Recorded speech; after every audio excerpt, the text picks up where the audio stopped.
Hi, so today I'm going to talk about the most dangerous permanent residency options in the Latin Americas. And I'm particularly referencing Latin America because we often talk about the good things, the positives about these residencies. In Latin Americas, getting a permanent residency or a temporary residency that eventually leads to citizenship is very attractive because of the speed, the ease, and the biggest advantage, the flexibility. A lot of these residencies don't specify the amount of time you need to be in a country in order to get that eventual benefit of a citizenship.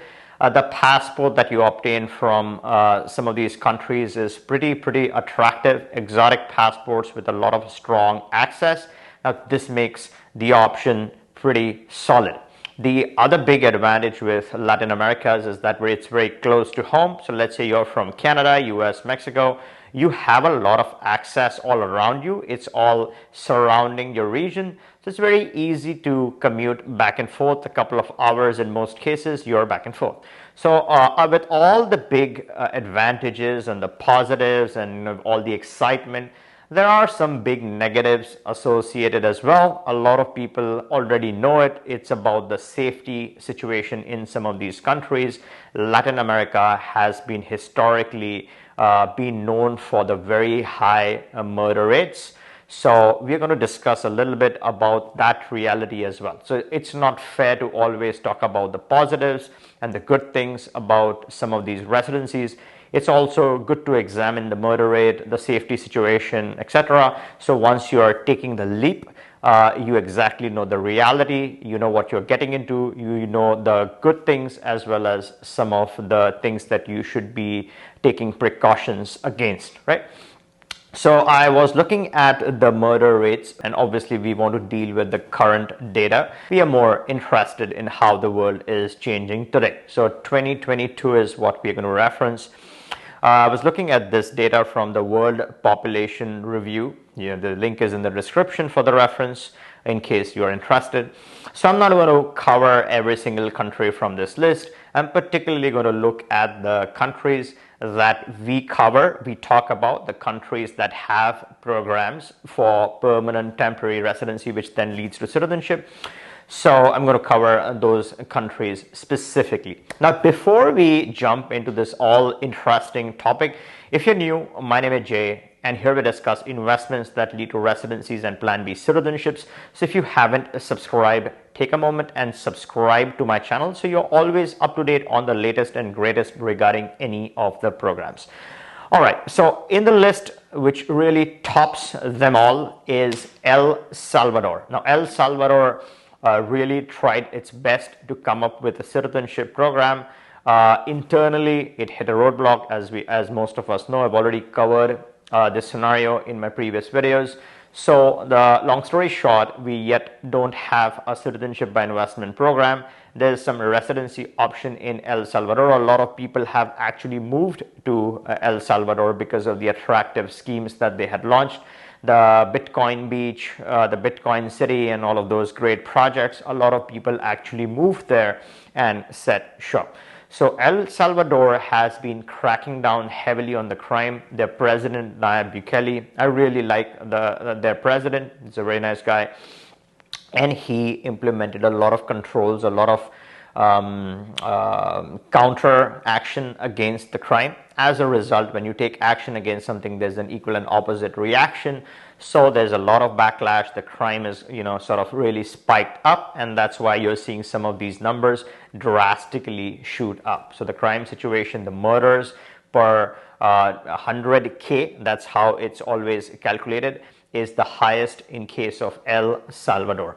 Now, does that mean it's completely an unsafe country? You cannot go there? No, that doesn't mean that. It just means wherever the murder happens, the numbers have increased. There are still pockets within the country where you can still find places to go. And as long as you're using common sense, as long as you're taking common sense precautions, you should be okay.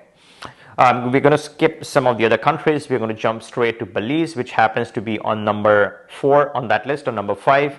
So Belize is an interesting option. I've covered the Belize residency. There's a temporary residency, which is a flexible residency. If you haven't checked out my video on Belize, you can return and take a look at this link that appears above that talks about the Belize options, or the various options within Belize that you can look at for your residency there. So Belize stands at number 5. The rates have gone up, the crime rates have gone up, the murder rates have gone up, so it stands at number 4. It's something to be aware of. So again, I'm going to skip the next 3 and jump straight to number 9 on this list. It's the country of Saint Kitts and Nevis. So in this country, you have a citizenship by investment program, the 150K program that the country sells. It ranks number 9 on this crime list. So which tells us that the murder rates are the highest if you compare this country with any other CBI country that sells passport.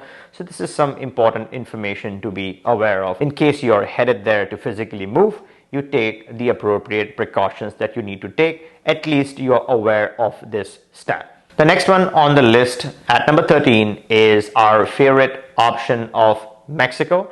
Now, Mexico, a lot of people visit Mexico. A lot of people live in Mexico. You have Cancun, which is a more touristic location. You have Mexico City, which is more of that Western type, big city type feel. Mexico is one of my favorite options. Now, although the crime rates show up very high, because Mexico is such a big country, there's so much territory, there's so many pockets, and if you choose the right pocket, you have an opportunity of establishing your bubble, a safe bubble, an enjoyable one.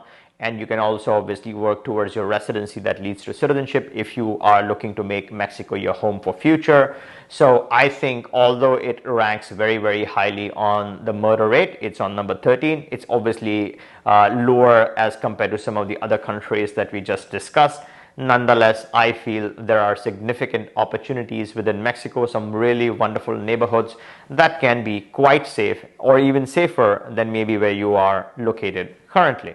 A few notches below is Brazil. Again, it's similar to Mexico. It's a big country, a lot of people there, so obviously the crime is going to be higher. There are unique pockets within Brazil which are worthwhile considering. A lot of expat population is keenly looking at Brazil. Brazil has 4 unique options to qualify for permanent residency. If you haven't checked out my video on Brazil, then make sure to return and check this video out. It talks about the detailed process for obtaining the residency in Brazil, which can then lead to your citizenship. A Brazilian passport is quite strong in my opinion. So although it ranks slightly below Mexico in terms of the murder rates, etc., it still requires common sense. When you're within the country, you have to take the necessary precautions like you would take in any other country, even like the US.